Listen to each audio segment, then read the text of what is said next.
Syria state media said Israeli jets flying over Lebanon hit military targets in northwestern Hama province, causing only material damage in Israel's latest escalation of raids in the last few months.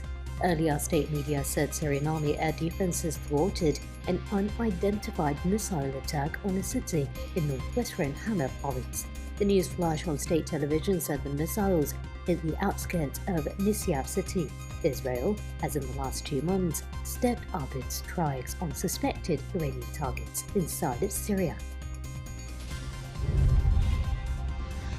The Lebanese Council of Ministers has extended the period of general mobilization in the country to July 5th following a recommendation by the Lebanese Supreme Council of Defense. The decision comes 2 days before the demonstration planned by the civil movement on Saturday, resuming anti-government protests that erupted in the country on October 17. Meanwhile, lawyers from the civil movement filed a case against outspoken parliamentarian Sayed for calling for the killing of protesters. Italy's first Islamic cemetery may soon be built on a green space a few kilometers north of Rome. Uriel Place, to be built on a 400-hectare area, will be the first cemetery dedicated to Muslims in a country where Islam is the second largest religion. Fatuku Dumacato, president of the Dumacato Bengali Community Association of Rome, told Italian media that the cemetery could hold up to 16,000 plots. State-backed hackers from China have targeted staffers working on the U.S. presidential campaign of Democrat Joe Biden, an official said, adding Iranian hackers had already recently targeted email accounts belonging to Republican President Donald Trump's campaign staff. The announcement, made on Twitter by the head of Google's threat analysis group, Shane Huntley, is the latest indication of a digital spying routinely aimed at top politicians. Huntley said there was no sign of compromise of either campaign. U.S. civil rights activist Al Sharpton led a memorial service in Minneapolis for George Floyd, the African-American man whose harrowing videotaped death while being arrested has unleashed sweeping nationwide protests for racial justice.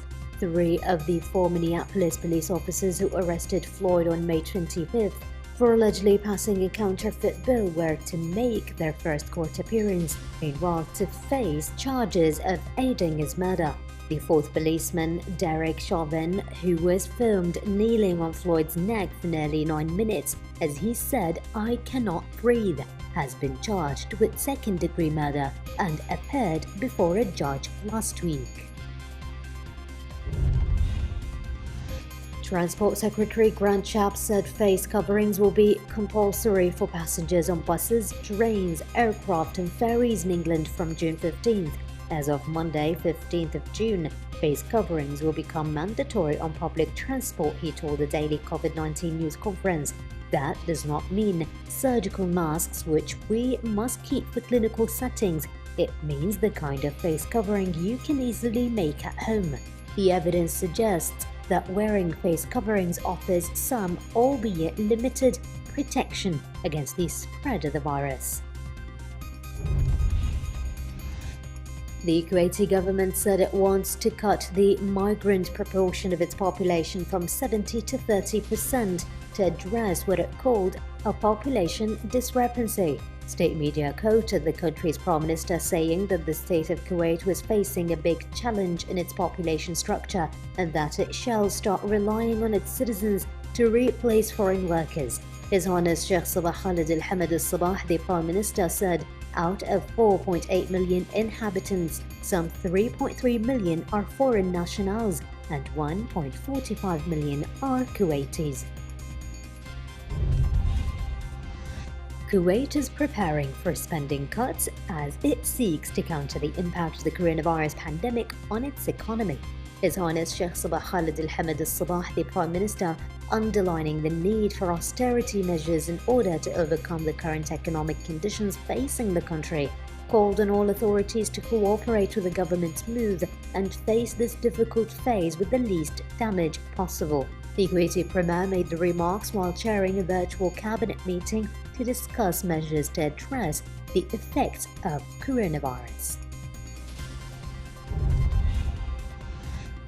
Greece geared up to revive its tourism-dependent economy, which shrank in the first quarter owing to measures against the coronavirus, the Illstat data agency said.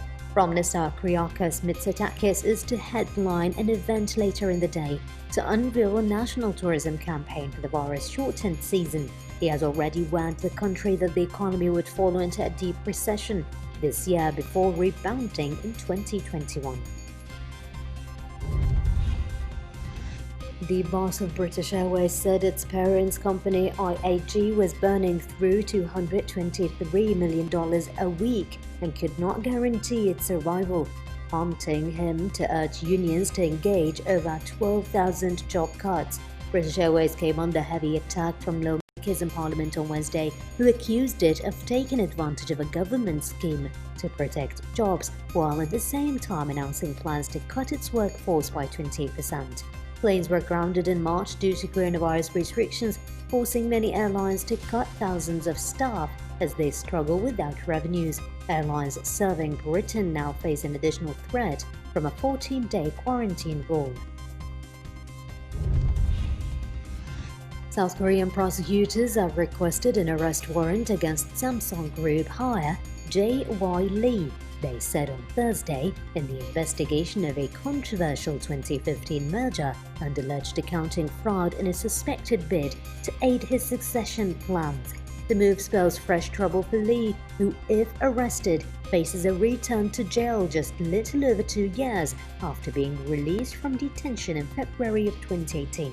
Lee already faces trial on a charge of bribery aimed at winning support to succeed ailing Group patriarch Lee Kung-hee, and which involved former President Park Geun-hye, and spent a year in detention until the bribery case was suspended in 2018. The United Arab Emirates government on Wednesday raised to 50% the capacity level of staff at all ministries and federal authorities effective Sunday, June 7. In an announcement carried by state news agency WAM, the government said the decision follows the successful return of federal staff by 30% last week.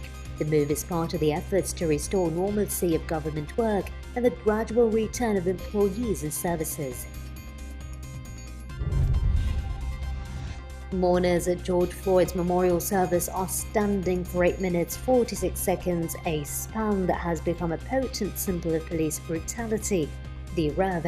Al Sharpton exhorted Floyd's family, civil rights leaders, politicians, athletes and celebrities at the service on Thursday to stand as a commitment to justice in Floyd's name.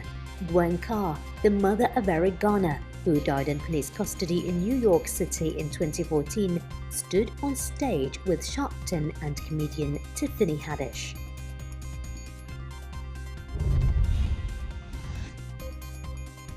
Tens of thousands of demonstrators in Hong Kong have defied a ban to stage a mass vigil for the victims of the 1989 Tiananmen Square crackdown in Beijing. Officers erected barricades around the city's Victoria Park, but some pro-democracy protesters knocked them down and held candlelight gatherings. Police banned the vigil this year, citing coronavirus measures. Earlier, lawmakers approved a controversial bill making it a crime to insult China's national anthem.